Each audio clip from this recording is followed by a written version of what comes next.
અમરેલી પ્રગતિશીલ ખેડૂત ટામેટાની ખેતી કરીને અન્ય માટે બન્યા પ્રેરણારૂપ।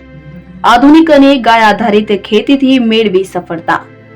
અમરેલી જિલ્લાના કુકાવાવના બરવાડા બાવીસી ગામના પ્રગતિશીલ ખેડૂતે ટામેટાની ખેતીમાં સફળતા મેળવીને અન્ય માટે પ્રેરણારૂપ બન્યા છે।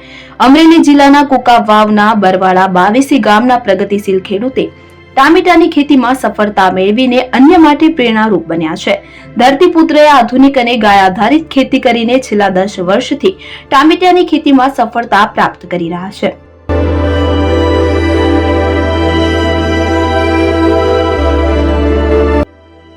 મારું નામ અરવિંદભાઈ વીરજીભાઈ ડોબરિયા, ગામ બરવાડા બાવીસી, તાલુકો કુકાઓ, જિલ્લો અમરેલી। મેં 9.5 થી 10 વીઘામાં ટમેટીનું વાવેતર કરેલ છે અને 50 થી 60 હજારનું વેચાણ કરી દીધેલ છે અને અત્યારે માલ ભરપૂર છે, પણ માર્કેટનો હોવાના હિસાબે છતાંય આમાં નફા ધોરણના લેવલ બહુ સારા છે અને ખર્ચા 20 થી 25 થી 30 હજારની આસપાસ ટોટલી ખર્ચો થાય છે અને 60 થી 65% જેવો નફા ધોરણ બેસે છે। કેટલો નફો છે? નફો વીઘે અત્યારે જે આ વેચાણ કરેલું એમાં 40 હજારની ઉપરનો નફો અમારે છે વીઘે।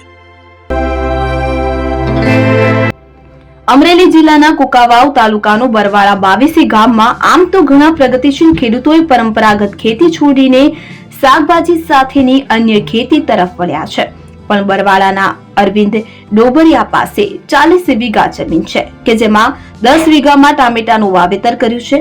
ટામેટાનું માંડવા બનાવીને વાવેતર કરીને વિશેષ રૂપમાં ખેતીને આધુનિક ખેતી સાથે ગાય આધારિત ખેતીમાં અરવિંદ ડોબરિયાએ છેલ્લા 10 વર્ષથી ટામેટાની ખેતી કરી રહ્યા છે।